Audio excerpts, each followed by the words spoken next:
G'day YouTube, Warbles on the lot here to review a Father's Day present which I got earlier on in the month. Been playing with, having a lot of fun with, haven't had time to get in front of the camera till today, so anyway, here we go. The gift for an old man who's got nearly everything. My daughter decided to get me a TurboJet Pro made by TurboJet Oz. Built for power, backed by you. You asked for it, we built it, the ultimate power tool. Twist locking system, removable battery, 260 grams of wind pressure, overheat protection.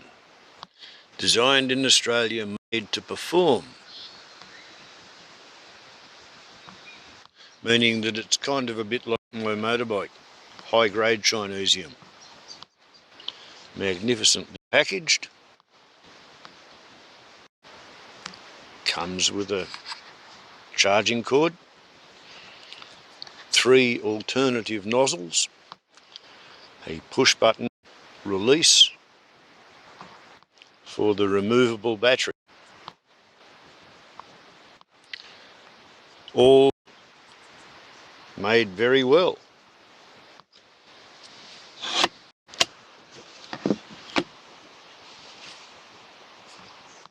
As mentioned, we have a choice of 4 nozzles, all 30 millimeters across the base,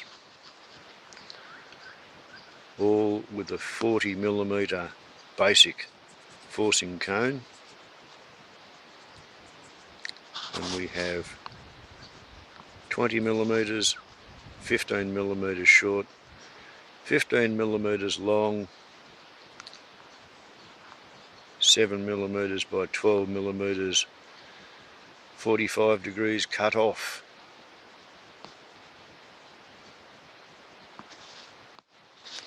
All to receive the output after going through the stators of a 13 bladed fan.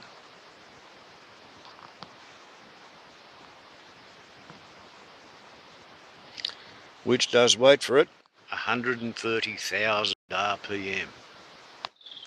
So to operate the machine, we have a trigger on this side, on the output side, the one with the kangaroo. On the intake side, we have an on-off switch, and we have 3 red lights meaning the full power, 1 push for half power, 1 push for quarter power, third power, whatever it actually is, another push to come back up. Simultaneously, we have 4 lights for the battery. All your lights are blue.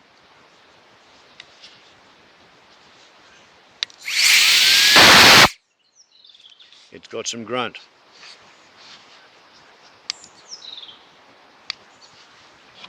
So my proposal is to measure the actual output with an electronic scale. And if I bring this in and over and zero the scale and zoom in,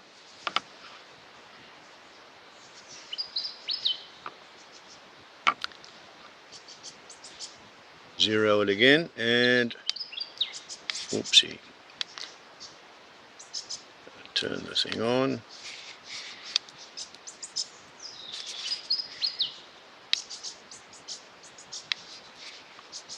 We're doing,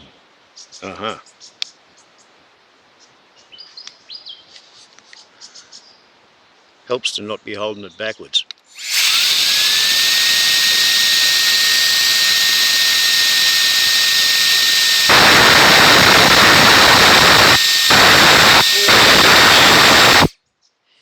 $114 grams was the highest I saw there. Moving to the 20mm nozzle.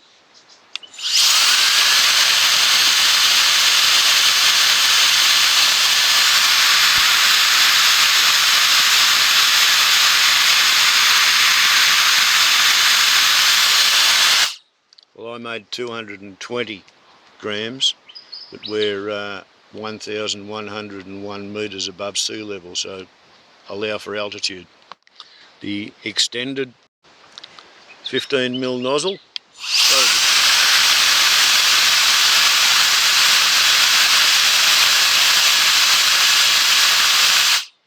160 grams, and that was the short 15mm nozzle rather than the long one. This is the long run.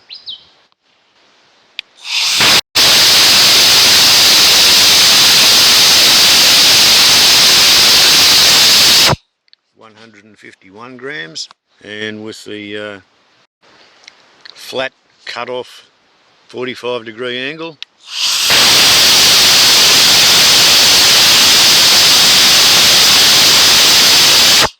145 grams.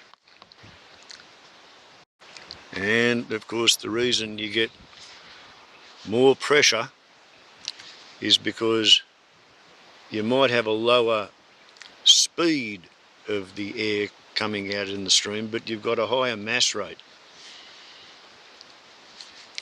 Getting increased airspeed reduces the pressure. Bernoulli's law. When you maximum pressure, you don't have any forcing cone on the end.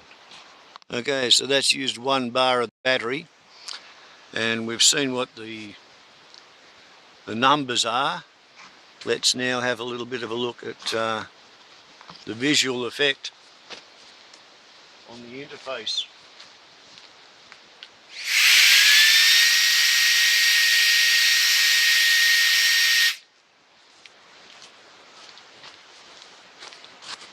Now we'll try putting the cone on. 20mm cone.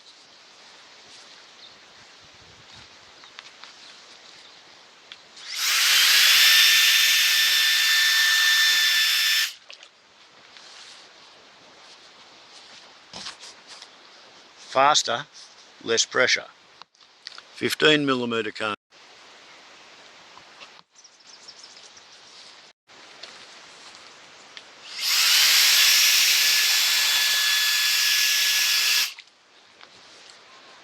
Slightly less pressure, but still more concentrated. Long 15mm forcing tube.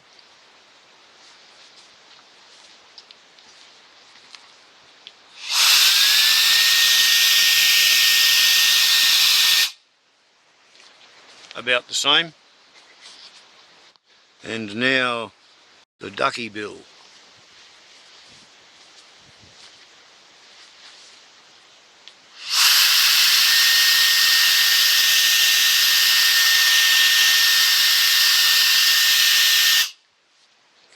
Not greatly different, to be honest. There is one other way to demonstrate the gruntiness of it, and it's an effect you sometimes see with people who play with shotguns a lot. Every now and then they get a cartridge that fails to go off, and they nearly fall over on their faces because of their muscle reaction to the recoil that doesn't arrive. In this thing we do it kind of backwards.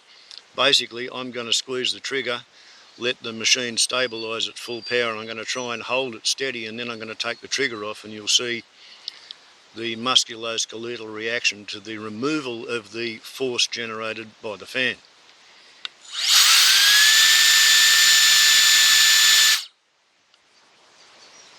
Try again.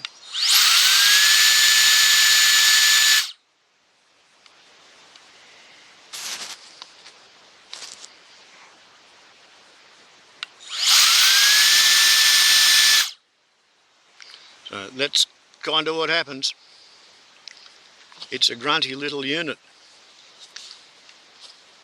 Warble's daddy is very, very pleased. but of course it has got a purpose and a usefulness. Killer app being this dusty chainsaw, which I have previously prepared for this demonstration, which should probably be conducted on the veranda of the hut, if for no other reason than that's where the brushes are at. Because it should be self-evident that a good mechanical brushing is going to be a preparatory step before going to the TurboJet. Okay, so the way this thing works, air gets sucked in by a fan on the end of the electric motor, and that air is then blown through the motor, and after it comes out of the motor it goes in through the bottom of the battery and it comes out the top of the battery, and it exhausts on the top through these slots, which if you look real carefully you might even be able to see a flash of the green individual cells inside the battery pack.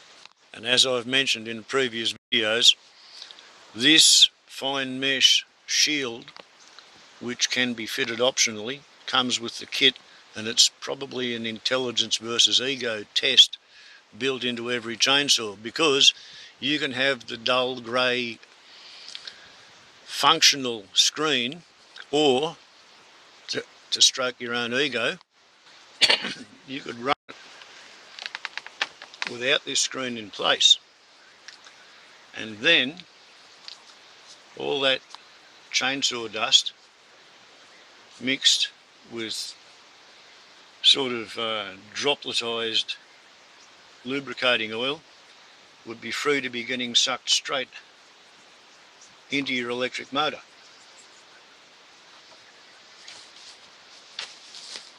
And as it is, quite a bit gets into there. But if you don't like the dull grey functional efficient look of the fine mesh screen, you could have all that go right into your internals just for the fun of looking at the professional sticker that says Husqvarna 540i XP. Yeah, intelligence versus ego test built into the machinery. So first we extract the battery.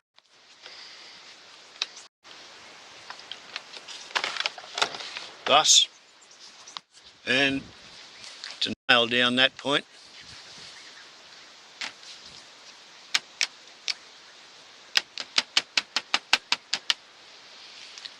just look at that, as well as that. Now of course, I'm actually going to use a toothbrush, because that's what I'm used to doing anyway. We'll dump that stuff out of the way. We've got a battery, and a toothbrush doesn't do much to get into a battery.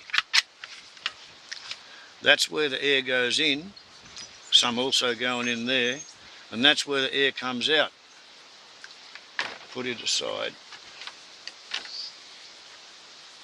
And then we have the saw itself, liberally covered with flakes of sawdust, adhering. And yeah, you could use the blower for all of this stuff, but why strain its batteries and mechanism for something that you can do with a 50-cent nylon brush that comes in a packet of 3 from Crazy Prices?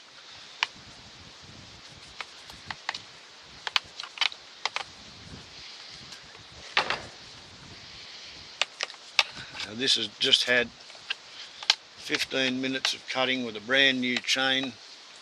The previous chain only lasted 5.5 hours, because I think it's still part of the batch that come out of Husqvarna, where all the teeth on the right hand side of the chain were case hardened but not tempered, and they're all slightly too hard.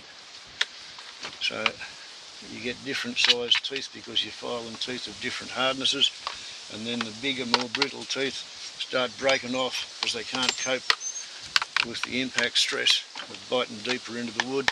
And meanwhile your saw cuts in a circle, so that's just one of them things that you get occasionally with industrial scale mass production. So now we can think about using the little favourite toy. We turn it on and we will commence. That one's easy. And now what we want to do is blow any dust and shit that's been fed into there after it's gone through the motor of the chainsaw. We don't want to blow it from this side because that'll blow it deeper in. We want to blow it from this side and hopefully blow it back out. So put that there and cover up that, and I'll see what I can do about, well, maybe cover that too.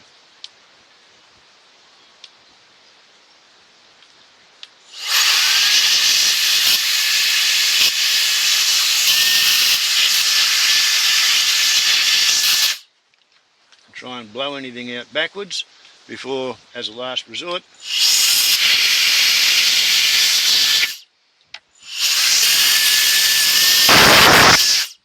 I could see wood shavings flying around in there at one point.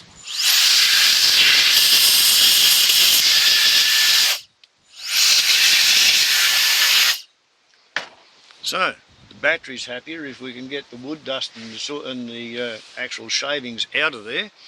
Won't be having so much problem with compromised airflow. Same with this one. Might as well clean out the bottom of the lid. But then the big trick is being able to blow into there. And if I put a longer nozzle on, I wind up with clearance issues. So just put up with it as well as we can.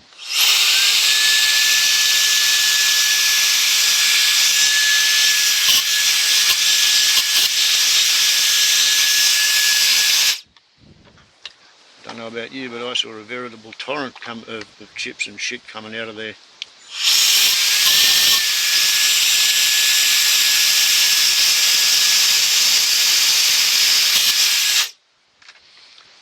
And then for good luck we'll give it a backwards blow.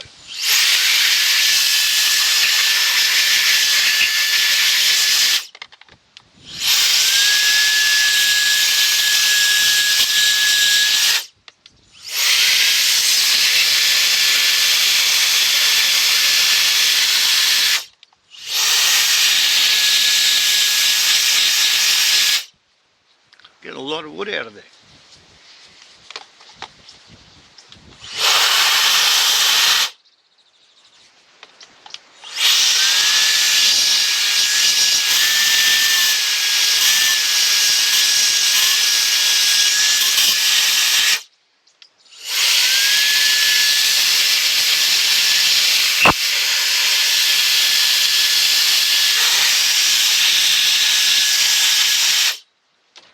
Surprising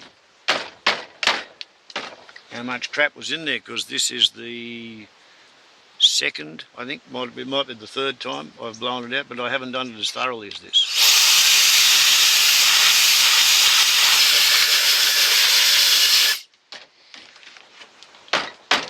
Bouncing it around and shaking it off its perch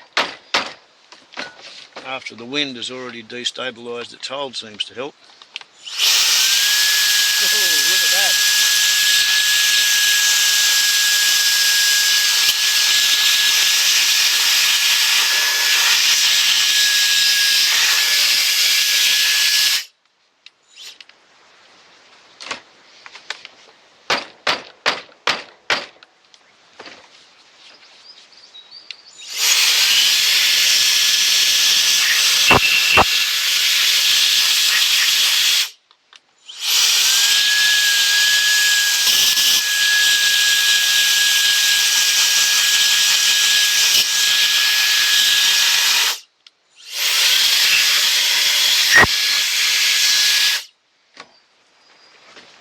We could say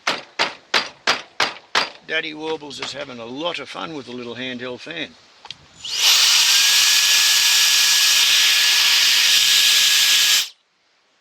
still got 2 bars.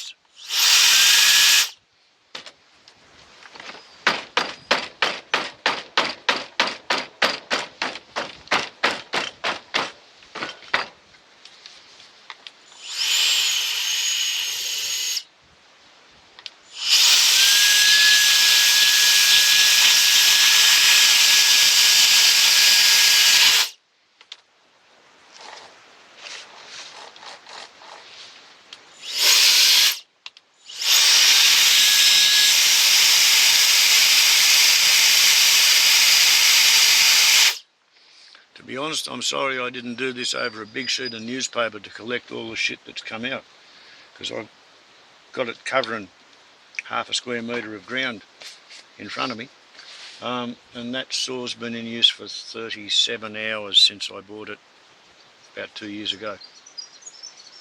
So anyway,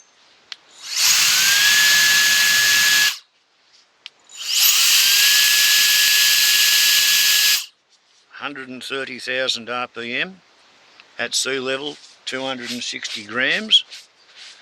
Up here at 3,500 feet above sea level, 220 grams.